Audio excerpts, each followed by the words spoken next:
lalu mendermakannya, yakni mewakafkan untuk umat, maka akan mendapat syurga Allah.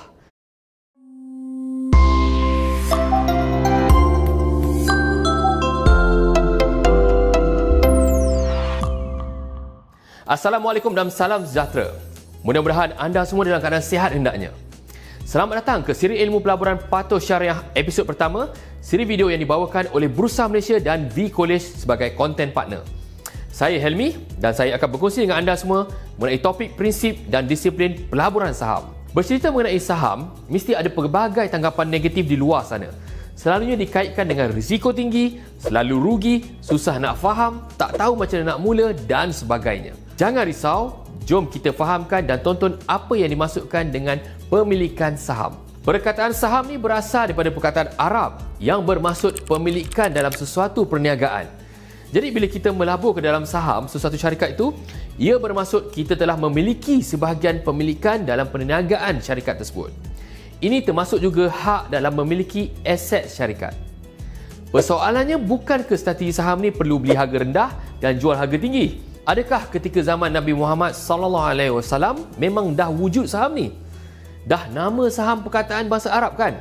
Mestilah ada dan memang wujud sejak zaman baginda Rasulullah SAW.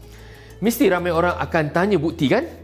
Mari kita sama-sama dengar satu kisah benar yang memang menarik untuk kita semua ambil iktibar. Jom saya mulakan.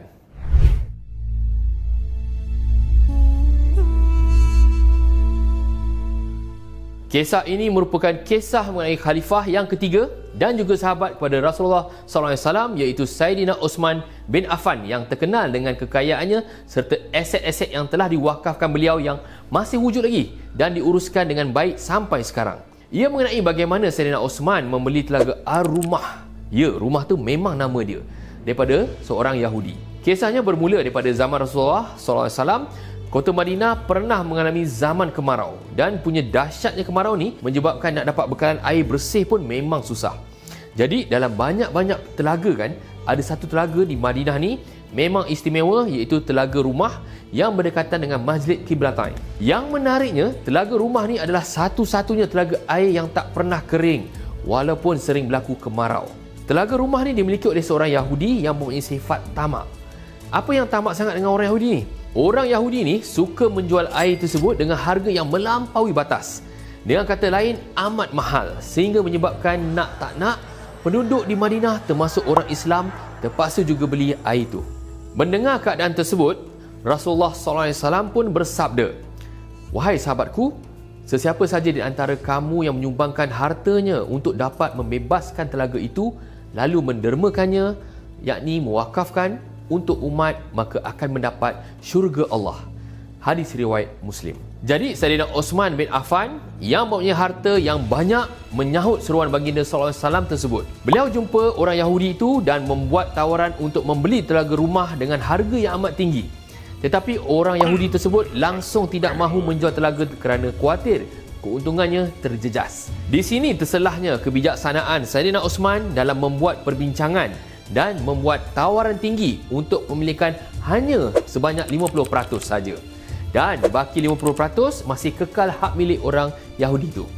Maka orang Yahudi yang tamak tadi tu pun bersetuju setelah mendengar tawaran yang tinggi yang hanya untuk 50% pemilikan. Dia tahu yang Saidina Osman juga adalah seorang usahawan. Jadi baginya mungkin Saidina Osman ingin berniaga air tersebut sepertinya. Jadi dalam tawaran tersebut, mereka pun bersetuju di mana hak penggunaan telaga Rumah dilakukan dengan sistem giliran. Maknanya ada hari giliran Saidina Osman dan ada hari yang lain di mana telaga itu giliran orang Yahudi tersebut. Apa yang Saidina Osman lakukan apabila tiba gilirannya? Umat Islam ketika itu boleh ambil air tersebut secara percuma dan menyuruh orang-orang Islam simpan bekalan yang mencukupi. Apa yang terjadi apabila tiba giliran orang Yahudi pula? Umat Islam tidak lagi membeli air telaga dengan orang Yahudi tersebut kerana telah mempunyai simpanan bekalan air yang cukup. Kesannya, orang Yahudi itu mengalami kemerosotan dalam jualannya dan dia terpaksa menjual pegangan yang 50% pemilikannya kepada Saidina Osman sehinggalah Saidina Osman mendapat pemilikan tetap. Jadi akhirnya punca air telaga tersebut Saidina Osman wakafkan kepada penduduk-penduduk di situ. Macam itulah kisahnya. Pengajaran utama yang kita boleh ambil daripada kisah ni kan, kita kena bijak dalam membuat pertimbangan. Yang kedua, pentingnya menanam sifat pemilikan dalam apa saja aset berkualiti yang kita mampu miliki agar kita dapat memberi sumbangan kembali bukan hanya kepada diri dan keluarga kita je, tetapi juga untuk orang-orang yang memerlukannya. Selain daripada itu, jangan mudah untuk lepaskan aset-aset yang berkualiti tersebut untuk keuntungan jangka pendek. Fikirkan juga keuntungan di akhirat nanti. Sama juga dalam dunia pelaburan. Apabila kita kaitkan dengan dunia pelaburan saham, saham ni bukan saja mengenai soal naik turun harga, kerana saham sememangnya merupakan pemilikan dalam sesuatu perniagaan. Di sini pentingnya sifat usahawan dalam sesuatu perniagaan di kalangan kita sebagai umat Islam. Lihat bagaimana Saidina Osman membina aset-aset daripada dulu sampailah sekarang masih tidak luak. Masih menjana pendapatan pasif yang konsisten dan diwakafkan. Dan seterusnya dapat menghasilkan pahala yang berterusan tanpa putus. Jangan menjadi tamak mengenai keuntungan jangka pendek. Lihatlah pada gambaran besar atau big picture. Tanamkan wawasan memiliki aset-aset saham syarikat berkualiti bukan hanya untuk diri kita saja, malah dapat memberi sumbangan kepada orang-orang lain juga. Yang suka main-main harga saham atau membuat spekulasi, jangan biarkan diri anda terus kerugian yang akhirnya akan memakan diri sendiri. Jadi sama-sama kita ambil iktibar daripada kisah ini ya. Setakat itu sahaja daripada saya di episod pertama siri ilmu pelaburan Patuh Syariah kali ini. Terima kasih dan jumpa lagi di episod yang kedua. Assalamualaikum.